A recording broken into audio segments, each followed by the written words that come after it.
syringe, May video naman sa ang first thing na gagawin ko, I do the, pag nasa outpatient kayo, you call the patient by few numbers, then after that, let him sit down first, then do the identification. First, ano yung, ilang identifier ang ginagamit nyo to identify the patient, aside from name? Birthday.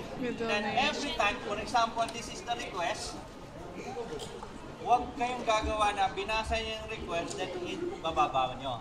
Then identify the patient. No. And identifying the patient, always hold the request. One question, answer ng pasyente, then silip ka agad kayo sa request. Another question, silip muna kayo sa question, sa request. Huwag niyong gawin yung sinaulo niyo yung nabasa niyo. Prone yun for misidentification. Okay. So I do my identification, so I prepare the patient. I explain to him, Ma'am, it's only chemistry and hematology lang po. 2 tubes lang to, sabi ko. Relax lang po. Okay. Then I get the tubes, I prepare it according to order of draw. Then after that, I extract pa ito. Malaking ganun natin. Okay. And after that, tourniquet first. Pagka tourniquet, find the vein. Kaya lang si dummy arm, ayaw magsara yung kamay eh. Supposed to be closed fist, di ba? Closed fist. Then, find the vein. For example, I choose this one. Then after that, I release the tourniquet. Di ba? How many minutes na yung tourniquet? 1 minute. I release the tourniquet, then I cleanse the site. After cleansing the site, let it dry. Either you prepare yung gamit nyo, or kanina ginawa ko, prepare ko na kaagad. Then after that, after let it dry, tourniquet again. Okay? After tourniquet again, then extract. Ngayon, ang tanong ko sa inyo, paano mo alisin yung sheet? Then, sige. Balik ko.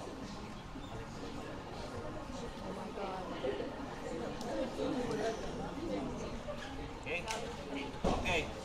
So much the better. Ayaw kong nakakakita nung ginaganito. Yung pag-piecing, nakita nyo yung ginawa kanina? Itinusok niya dito. Pag maluwag yan, there's a possible tumalsik yan, matusok kayo. Okay, pag-piecing nyo, piece, then, close it immediately, then detach na dito. Okay, so, kanina, nakita ko kanina, 2-hand technique lahat ang ginawa nila. So, ang ginawa niya, 1-hand technique. Ang problema, yung release. Dapat, ang pag-release nyo, hindi dapat ganito. What happened?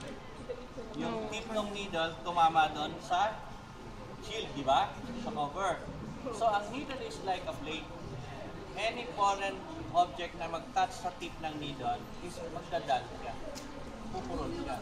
Kung 2-hand technique naman kayo, pag 2-hand technique naman kayo, may patunog-tunog pa kayo, so the tendency, yung needle mo mag-bend.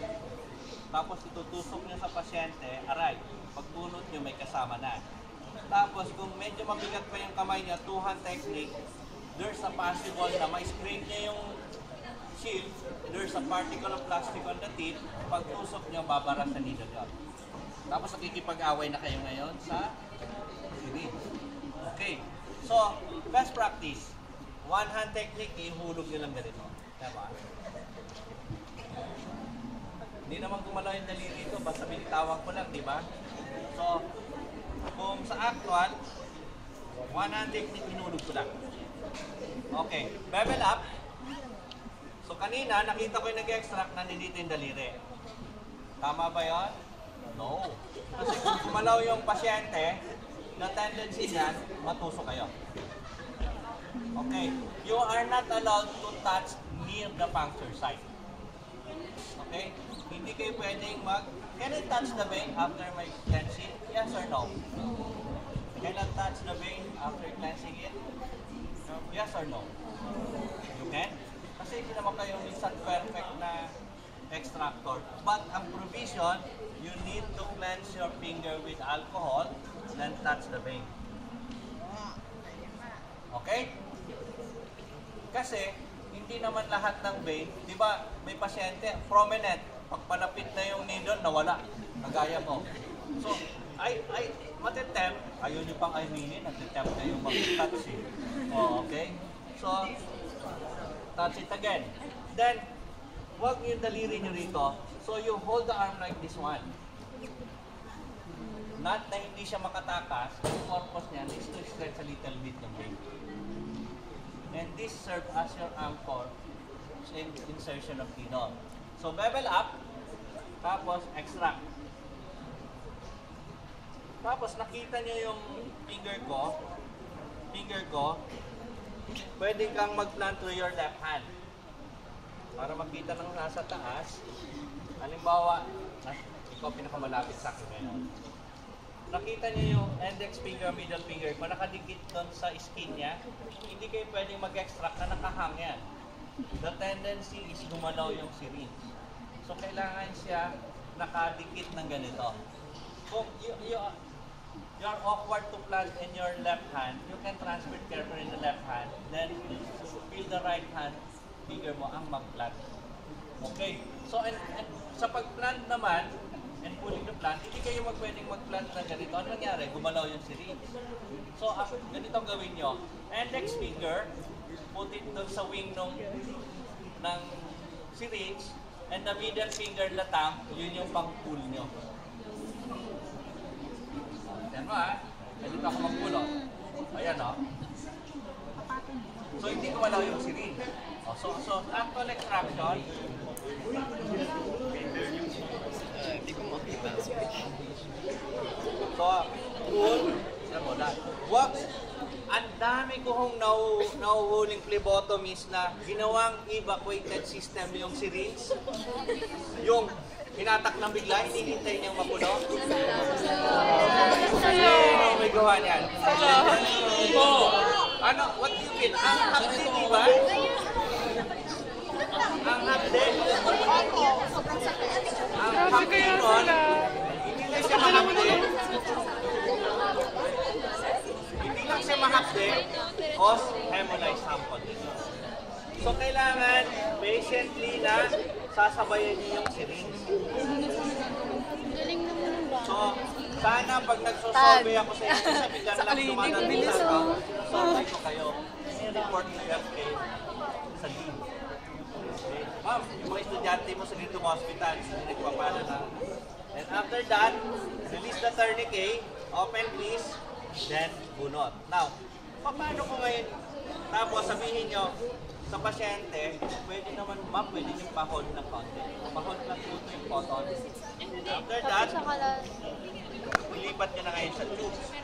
And transferring the sample sa tubes, ang ginagawa, detach the needle, kukunin nyo yung tube, bubuksan to. Turuan ko kayo ng systematic. Okay. Here's the syringe. Hold nyo na yung tubes, detach it. Use your hindilit, twist, kailangan twist nyo to unlock the tubes. Twist, open it like this one, transfer it like this one. And after that, push, then twist. Tapos, bago bitawan, 1, 2, 3, 4, 5. After that, twist it again, open it. Diba may P-line siya? Tingnan nyo. Saan kayo titingin? Sa syringe or sa tubes? Diba sa tubes? Sorry, mapa kasi. Tubig kaya hindi siya. Then, tapos twist. Then, 1, 2, 3, 4, 5, 6, 7, 8. And this is the common, dapat tong needle na to nasa disposal container. Sorry. You do now the post-extraction. It's time to check if the site nag-bleed o hindi. Common yan. Kaya di ba nagtatanong, tapos ka na? Hindi nyo na tanong ako ng tanong kanina. You're done? Yes, sir. But you don't do the post-extraction. You need to check kung nag-bleed. And that's also the time to explain sa pasyente, ma'am, the results po after 2 hours or we will send it sa doctors na may result mo. Hindi yung magtapos na po, hindi na alam ng pasyente kung saan niya kukunin yung results niya. That's very important. Yung pause. And after that, di ba naka-gloves kayo? Naka-gloves kayo, tanggalin niyo yung nasa right hand, ilagay niyo sa kaliwa, pulutin yung mga infectious, tanggalin yan, then get the microphone. Then, cut. Dumikit ba yung microphone? Wala ka na yung gloves eh. And putting microphone, hindi na siya infectious. Nakuha niyo? Okay. Now, doon naman tayo sa evacuated system. Halimbawa, I already done the identification. I do my preparation. Again, dalawang tubes muli siya. Okay, na-cleanse ko na siya. Habang inihintay kong matuyo, I assemble it. Pag nakakita kayo ng dark side, either green or black, it means primary needle yon. Pag nakakita kayo ng white, it means secondary needle. Yun yung sa side ng holder. Ang common practice, twist, ibababa to, kukunin yung holder, and assemble. Huwag naman masyado maikit, konting ikot lang, na nag-stop lang. So ako naman, systematic, ako naman, right-handed ako, I hold the primary needle in my right hand, then I grab the holder in my left hand like this one, then twist, and immediately I assemble. Ma-lesen yung turnaround time, nalilesen din yung possible needle prick. Kasi kaya nito, masikip tayo, pag pinulot mo lang, pag pinulot mo, minsan nagro-roll yan, yung holder, tapos tumama ka dun sa kanto, this is needle, tutusok kayo. Okay? So, lesson. Again, ang always na rin-remind ko, use or not use pag na-needle prick kayo, report it immediately sa CI nyo or sa hospital. Kasi pag na-infect kayo sa hospital, tapos hindi nyo rin-report as soon as possible, hindi kayo sagot. Kasi sasabihin ng hospital, baka sa labas mo nakuha yan. Pero kayo, use or not, any sharp in the hospital laboratory, report it immediately. Baka magkaroon karapatan. Then after that, tourniquet, sabi ko, tourniquet, dahil na-cleanse ko na siya, di ba? Then, one hand technique, ganyan. Kanina hindi nyo nakita, di ba ang hawak ko ng syringe ganito? Ganun din ang hawak ko. Huwag kayong hahawak ng ganito, gigil. Kasi hindi nyo control. Huwag kayong hahawak ng syringe or holder na nasa hubs yung daliri nyo. Bawal yun. Dapat nandito. Okay? So, level up, stretch a little bit, tusok. Sabi ng mga medtech, sir, pwede ba akong maglagay na ng tubes? Di ba meron ganun extractor nakalagay? Pwede yon, but baka mamaya you accidentally na-puncture mo yung rubber, nag-release yung vacuum. Pero ako, as phlebotomist, I prefer hindi ko siya nilalagay. Kasi pampabigat lang siya sa pagtusok ko eh. Okay, so extract. Parang syringe din, nakadikit din yung index finger ko and my middle finger. So, hindi dapat kayo pwedeng mag-push ng ganito. Ano nangyari? Gagalaw. Diba? So, ang proper way of insertion ng tubes is eto, thumb, nasa bottom ng tubes, tapos yung index finger, middle finger, nasa wing no holder, then push. Gumalaw ba siya? Hindi. Para makita mo, baliktarin mo para nakikita mo nagpo-flow yung blood. Pero ito, since this one expired, siyempre wala na siya masyadong vacuum. Then hindi mo rin pwedeng bunutin ng ganito. Nakita niyo kung paano bunutin? Ano nangyari? Gumalaw yung holder. So sa pagbunot ng tubes, index finger nandun sa wing, middle finger na thumb, ganito. Okay, tignan mo, bubunutin ko for example Ayan. Bunot, gumalaw ba siya? Hindi. Bago bitawan? Hindi fixed. Invert. Kasi ang fixed, hindi na uso yung figure of 8. Kasi kung lalaki ako, there's something wrong. full inversion. 1, Ganyan, no? bilis-bilisan naman ng konti. 1, 2, 3, 4, 5, 6, 7, 8. Okay, and after that, this is the tourniquet. Then, bunot. Sabi nyo, piecing raw. Pag piecing, hindi pwede yung ganito. Then, I observed kanina, merong nakaganyan yung tubes. Nakaganito to. Nakita niyo yung kanina? Nakatayo. Kung loosen yan, masagi mo yan, tendency matusok kayo. Okay, dapat yan laging nakahiga. Okay, detach ka dito, tapon yun. Tapos, Maganda pa eh. level it. Level it. After leveling it, do your post extraction. Then, after post extraction, nagiging na lang. Okay. Blood collection set. Ito, butterfly. Butterfly. Butterfly. Ang purpose nito, you attach this one. Nahirapan tayo Ang sa purpose niyan is assemble it like this one. sila